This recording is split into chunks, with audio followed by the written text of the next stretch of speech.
사도신경을 고백함으로 12월 7일 새벽 예배를 하나님께 올려드리도록 하겠습니다. 전능하사 천지를 만드신 하나님 아버지를 내가 믿사오며 그 외아들 우리 주 예수 그리스도를 믿사오니 이는 성령으로 잉태하사 동정녀 마리아에게 나시고 본디오 빌라도에게 고난을 받으사 십자가에 못 박혀 죽으시고 장사한 지 사흘 만에 죽은 자 가운데서 다시 살아나시며 하늘에 오르사 전능하신 하나님 우편에 앉아 계시다가 저리로서 산자와 죽은 자를 심판하러 오시리라. 성령을 믿사오며 거룩한 공예와 성도가 서로 교통하는 것과 죄를 사하여 주시는 것과 몸이 다시 사는 것과 영원히 사는 것을 믿사옵나이다. 아멘. 이 아침에 우리가 함께 나눌 말씀은 사사기 19장 1절에서 10절까지 말씀입니다. 우리 한 절씩 교독하도록 하겠습니다. 이스라엘의 왕이 없을 그때 에브라임 산지 구석에 거류하는 어떤 레위 사람이 유다 베들레헴에서 첩을 맞이하였더니 그 첩이 행음하고 남편을 떠나 유다 베들레헴 그의 아버지의 집에 돌아가서 거기서 넉 달 동안을 지내매 그의 남편이 그 여자에게 다정하게 말하고 그를 데려오고자 하여 하인 한 사람과 나귀 2마리를 데리고 그에게로 가매 여자가 그를 인도하여 아버지의 집에 들어가니 그 여자의 아버지가 그를 보고 기뻐하니라. 그의 장인 곧 그 여자의 아버지가 그를 머물게 하매 그가 3일 동안 그와 함께 머물며 먹고 마시며 거기서 유숙하다가 넷째 날 아침에 일찍 일어나 떠나고자 하매 그 여자의 아버지가 그의 사위에게 이르되 떡을 조금 먹고 그대의 기력을 돋군 후에 그대의 길을 가라 하니라. 두 사람이 앉아서 함께 먹고 마시매 그 여자의 아버지가 그 사람에게 이르되 청하노니 이 밤을 여기서 유숙하여 그대의 마음을 즐겁게 하라 하니 그 사람이 일어나서 가고자 하되 그의 장인의 간청으로 거기서 다시 유숙하더니 다섯째 날 아침에 일찍 일어나 떠나고자 하매 그 여자의 아버지가 이르되 청하노니 그대의 기력을 돋구고 해가 기울도록 머물마 하므로 두 사람이 함께 먹고 그 사람이 첩과 하인과 더불어 일어나 떠나고자 하매 그의 장인 곧 그 여자의 아버지가 그에게 이르되 보라 이제 날이 저물어 가니 청하건대 이 밤도 유숙하라. 보라 해가 기울었느니라. 그대는 여기서 유숙하며 그대의 마음을 즐겁게 하고 내일 일찍이 그의 길을 가서 그대의 집으로 돌아가라 하니 그 사람이 다시 밤을 지내고자 하지 아니하여 일어나서 떠나 여부스 맞은편에 이르렀으니 여부스는 곧 예루살렘이라. 안장 지은 나귀 2마리와 첩이 그와 함께 하였더라. 아멘. 오늘 말씀은 한 레위인 가정에서 일어난 너무나도 끔찍한 사건을 다루고 있습니다. 사사기 17장과 18장을 통해서 우리는 사사시대의 이스라엘 백성들의 영적인 부패가 얼마나 심각했었는지를 살펴볼 수가 있었습니다. 이스라엘은 일반 백성에서부터 시작해서 지파의 지도자들까지 모두 심각한 우상 숭배에 빠져 있었고 그들은 하나님이 없는 것처럼 살아가고 있었습니다. 아마 여기까지 성경을 읽은 독자들은 일반 백성들이나 정치적인 지도자들은 부패했어도 그래도 하나님을 가까이서 모시고 있는 제사장이나 레위인들은 괜찮겠지 하는 생각이 들 수도 있습니다. 하지만 오늘 말씀은 영적으로 가장 깨어 있어야 하는 이런 영적인 지도자들조차 모두 끔찍한 영적 부패에 빠져 있다라는 사실을 우리에게 잘 보여주고 있습니다. 에브라임 산지에 한 레위인이 살고 있었습니다. 그 레위인은 베들레헴 출신의 한 여인을 자신의 첩으로 맞아들였습니다. 이 레위인이 어떠한 목적으로 첩을 맞았는지는 알 수가 없습니다.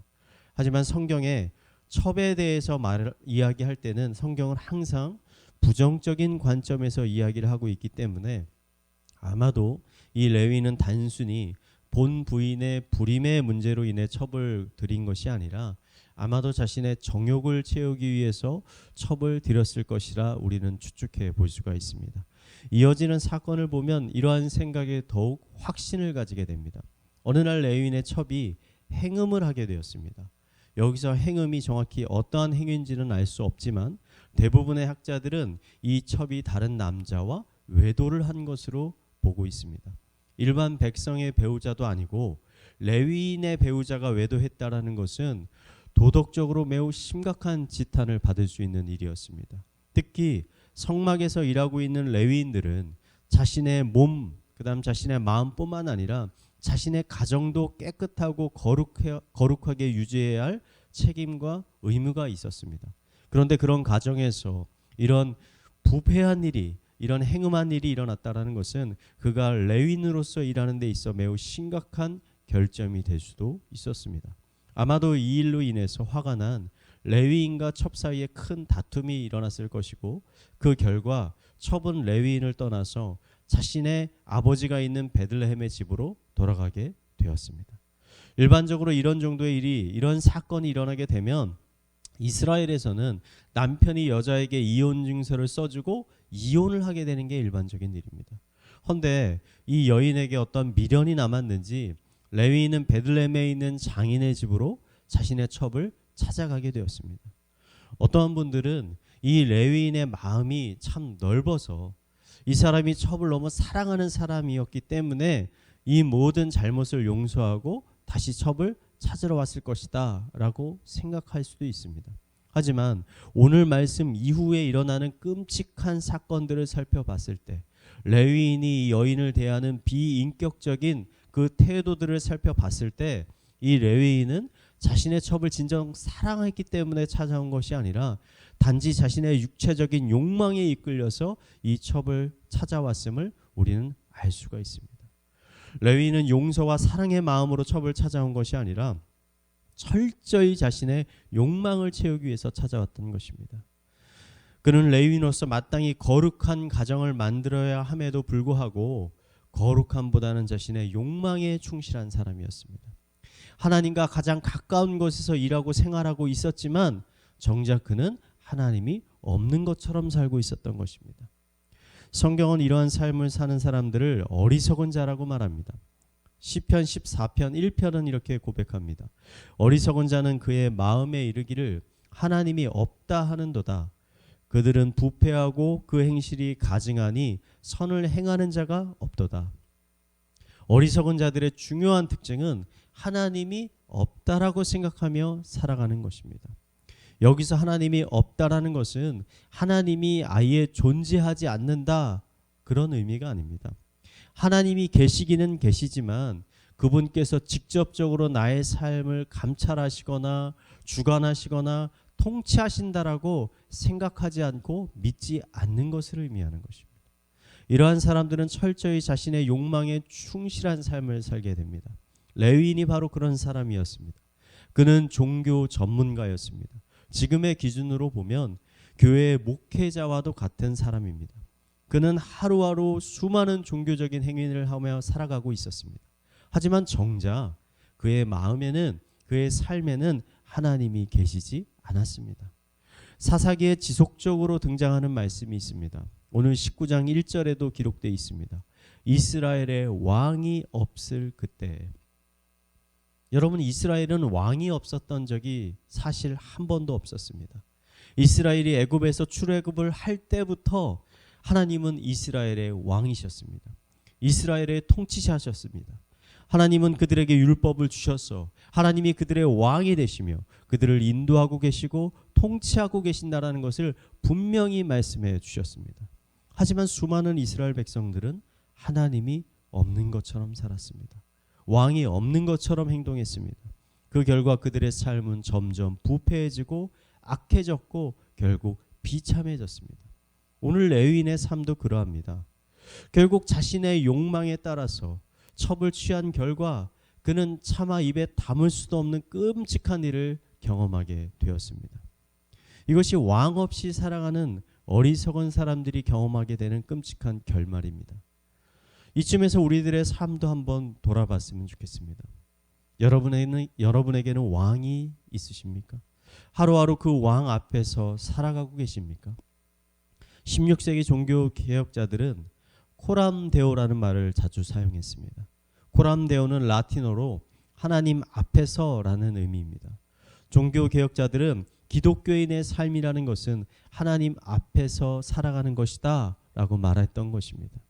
하나님은 우리에게서 멀리 계신 분이 아니라 오히려 우리의 가까이 계시며 우리와 늘 동행하는 분이시라는 의미입니다. 그런데 이런 코람데오의 삶을 우리에게 가장 잘 보여주신 분이 계십니다. 바로 예수님이십니다.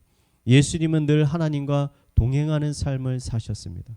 그분이 하신 모든 말씀과 모든 행동들은 철저히 하나님의 뜻, 왕의 뜻에 따른 것이었습니다. 예수님은 자신이 가르치는 모든 말씀이 자신의 생각에서 나온 것이 아니라 모두 하나님에게로부터 나왔다라고 말씀하셨습니다. 뿐만 아니라 자신이 행한 모든 사역들도 나의 기쁨을 위해서 한 것이 아니라 하나님이 기뻐하시는 뜻에 따라 행한 것이라고 말씀하셨습니다. 하나님의 독생자이셨던 예수님은 철저히 왕이 있는 삶을 사셨습니다. 그 왕의 뜻에 충실한 삶을 사셨습니다. 그 결과 예수님은 구원의 근원이 되셨고 축복의 통로가 되셨습니다. 여러분은 어떠십니까? 여러분은 코람데오의 삶을 살고 계십니까? 왕이 있는 삶을 살고 계십니까? 단지 교회에 나온다고 해서, 예배에 참석한다고 해서 여러분은 왕이 있는 삶을 사는 것이 아닙니다. 오늘 말씀의 레위인도 아마 매일매일 예배에 참석했을 것입니다. 심지어 그는 예배 자체를 준비하는 사람이었습니다. 하지만 그에게는 왕이 없었습니다. 많은 사람들은 교회에서 왕이 있는 것처럼 행동합니다. 교회에 나왔을 때는 왕이 있는 것처럼 행동합니다. 하지만 교회 밖에 나가면 왕이 없는 것처럼 살아갑니다.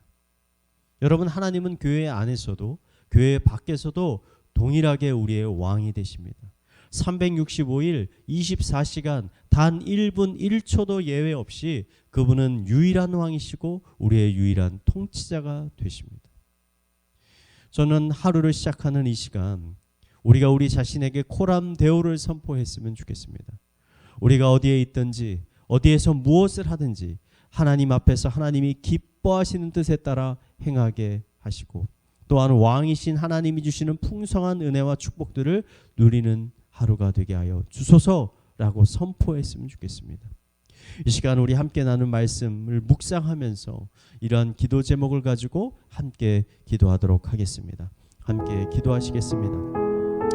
하나님 아버지, 이 시간 하나님이 우리의 진정한 왕이심을, 통치자이심을, 인도자 되심을 고백하며 나아갑니다. 교회 안에서뿐만 아니라 교회 밖에서도 하나님은 여전히 우리의 왕이 되십니다. 하나님은 멀리 계신 하나님이 아니라 우리의 가까이 계시며 아버지 우리와 동행하시며 우리를 감찰하시고 또 우리에게 능력 주시는 하나님이심을 고백하며 나아갑니다. 늘 하나님과 가까이 다가갈 수 있도록 인도하여 주시옵소서. 기도하는 가운데, 찬양하는 가운데, 예배하는 가운데 우리의 왕이신 하나님 앞에 우리가 겸손히 나아가 하나님의 기뻐하시는 뜻을 묻고 그 말씀에 순종하는 삶을 살아갈 수 있도록 주님 인도하여 주시옵소서. 우리 교회를 위해서 이어서 기도하겠습니다. 이 시간은 다락방을 위해서 기도하겠습니다. 21년 2학기도 이제 곧 끝나고 다락방 방학이 시작이 됩니다. 하나님, 방학 동안 우리 순장님과 순원들의 영혼을 지켜 주시옵소서. 방학 동안 지치지 않게 하여 주시고 오히려 하나님이 주시는 새로운 힘과 능력을 힘입어서 하루하루 승리하는 삶을 살게 하여 주시옵소서. 특별히 하나님과 친밀한 교제의 시간을 사모하게 하셔서 각자 골방에서 말씀과 기도 가운데 하나님을 깊이 경험하게 하여 주시옵소서. 우리 다락방을 위해서 이 시간 우리 함께 기도하도록 하겠습니다. 기도하시겠습니다. 하나님 아버지, 이제 곧 방학이 시작이 됩니다. 이 방학 동안 우리에게 참 쉼을 주시고 동시에 하나님과의 더 깊은 교제의 시간이 만들어질 수 있도록 인도하여 주시옵소서. 골방에 들어가 하나님 앞에 엎드려 겸손하게 하나님의 은혜를 구하게 하여 주시옵소서. 사람보다는 하나님을 더 가까이 만나고자 하는 열망을 우리에게 주셔서 하루하루 살아가는 가운데 말씀과 기도와 찬양으로 하나님 앞에 더 가까이 나아갈 수 있도록 인도하여 주시옵소서. 특별히 우리 순장님들을 주님께서 지켜주셔서 영적으로 더 강건하게 하여 주시옵소서. 22년 대학기 시작이 될 때 영적으로 더 든든히 준비되어져서 하나님이 맡기신 귀한 우리의 영혼들을 아버지 그들이 잘 인도할 수 있도록 잘 보살필 수 있는 능력과 힘을 그들에게 허락하여 주시옵소서. 우리 이 시간 마지막으로 가정과 사회와 개인의 기도 제목을 가지고 함께 기도하도록 하겠습니다. 기도하시겠습니다.